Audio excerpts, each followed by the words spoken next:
I'm tempted to just start off with the Joe Pesci classic My Cousin Vinny scene and say everything that guy just said is true. Sit down. But I'll resist the temptation. First and foremost, I want to thank everybody for coming here tonight and supporting the foundation. Being in my line of work, I realize better than most how difficult things are out there and what a tough year it is for a lot of people. That being said, in the words of the immortal Paul Beatty, those of you who know me know that my dislike of accepting awards is only overshadowed by my hatred of public speaking. Because of this, the predominant question I've been asked over the last couple of weeks, months is, how'd they get you to do this? Simply what they asked. Those of you who know John and Ralph in particular, and the entire Cavelli family have been the recipients of their generosity, whether them helping with your cause or simply trying to pay for dinner when you're with them. You can understand that despite my contrived initial hesitancy, there was never a set of circumstances in which I could refuse their request for this special 10th anniversary event.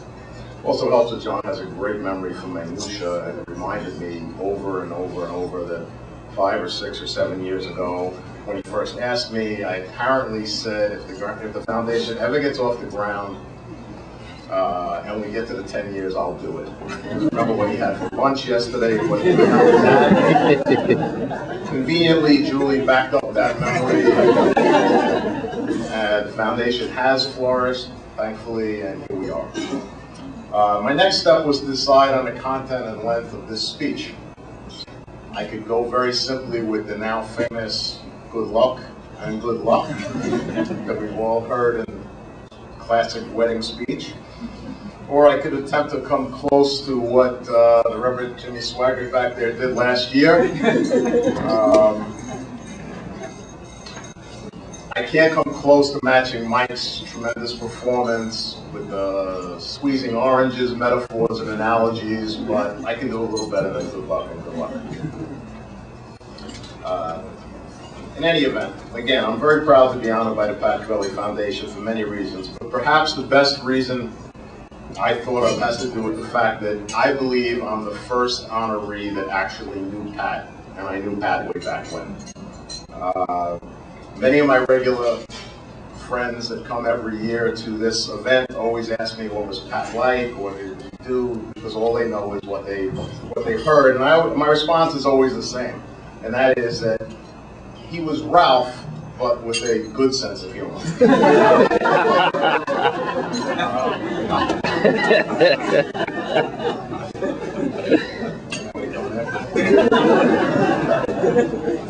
When I was growing up amongst the Cavellis, I never knew that Pat was sick. He looked great, he was a good athlete, very hard worker. He had a unique attitude and great sense of humor. It wasn't until many years later when I read his first book, Borrowing Time, that I became aware of all he went through and how difficult a time he was having.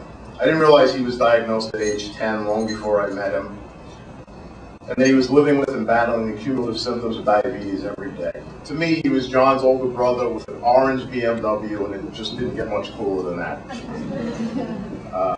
I'm going to call it. I'd like to tell you 2 quick stories about Pat. Neither one of them really has anything to do with anything, but they're pure Pat. They'll give you a little bit of an idea of. The first is simple. When he wrote the first book that I just talked about, I requested a copy from John. And instead, I received a book directly in the mail from Pat. It's still on my office bookshelf to this day, and the personal inscription reads as follows. Dear Danny, I honestly didn't realize that any of John's friends could read. It was truly Pat. Now, you might not get as much of a chuckle out of that as I did, and I still do, but anyone who knew Pat can hear him saying that right now. I tell the stories because I always thought it was a clever inscription, but I also knew he wasn't kidding. He looked upon us as being a ragtag bunch at best. The second story is one that probably John or Ralph don't know. We all worked at a camp together when I was, I guess, 13 or 14, and Pat was 18 or 19.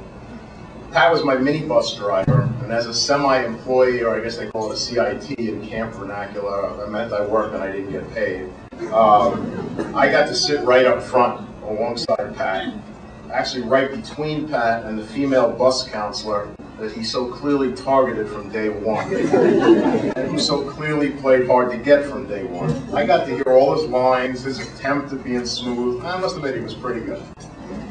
One day, he was being a bit too cool as he turned the charm on.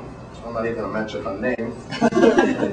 And he made a minor mistake. He took a way too wide turn into her driveway, and a car behind us hit us broadside. Mom, you probably don't even know that. The bus rocked a few times. Luckily, it stabilized without tipping over. We were all a bit shaken. Needless to say, the police and emergency vehicles weren't far behind. The camp sent another driver to take me home, and Pat and his counselor/target sat on the curb together waiting to answer some questions from the police and everyone else. When I saw him the next morning, I was obviously curious to know what happened. I was all over him with questions. What did the police do? What did your parents say? What did her parents say? Are you in trouble? Everything. He gave me that sly grin of his. He laughed a bit, brushed off any anxiety whatsoever regarding the cops, his parents, his employer, and he said, "Me and her are going out this Friday night." For you movie buffs, all he would have had to add was, "How do you like those apples?" And he's Matt Damon and Goodwill Hunting. I tell this story because sometimes we look at pictures of Pat in the annual journal or on our foundation website, and we read and hear stories about his multiple courageous battles against so many different effects of his illness. And we forget what a vibrant, funny, great, regular guy he was. He was just like any of us, except perhaps a bit more caring and determined to help others due to his own serious health issues and realization of his own life expectancy. It was Pat's caring and determination to help others that inspired the creation of this foundation, and it's all of our memories of Pat that help keep it going. And keep it going is what we're doing. I'm not going to repeat what John just went through with what we've done, but I would urge you to take a look at the back of tonight's journal, which will list a lot of the things we've done recently. I'm incredibly proud to be involved with these guys, and I can't tell you what a thrill it is to be able to help the individuals and groups we help this year, each year. I know personally that not one single request to help a local returning soldier, a local wounded fireman, or a local policeman hurt in the line of duty has ever crossed our desks without the foundation offering some kind of help. And that doesn't begin to touch on all the things done in Pat's memory to help other local kids and families overcome all sorts of adversity.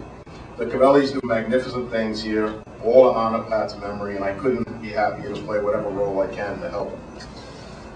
I'd like to quickly thank some people here tonight, tell one final story, and then let everybody win some prizes and get on their way. First, I'd like to thank Paula and the kids for never complaining about the portions of their inheritance that go to this foundation each year. They've always supported everything I've done and offered their help whenever asked. This is the latest date we've ever actually had this dinner because it's the second Thursday of every month. And coincidentally and luckily for me, it is the latest date, as my kids would not have been able to get here one day sooner. Matt graduated from college, as John's mentioned, and he drove all the way from Atlanta to join us today. He had prior plans to stay in Atlanta for a week or so after graduation, and I find it comforting to know that the money I've spent on his education for the last 4 years made him smart enough to know.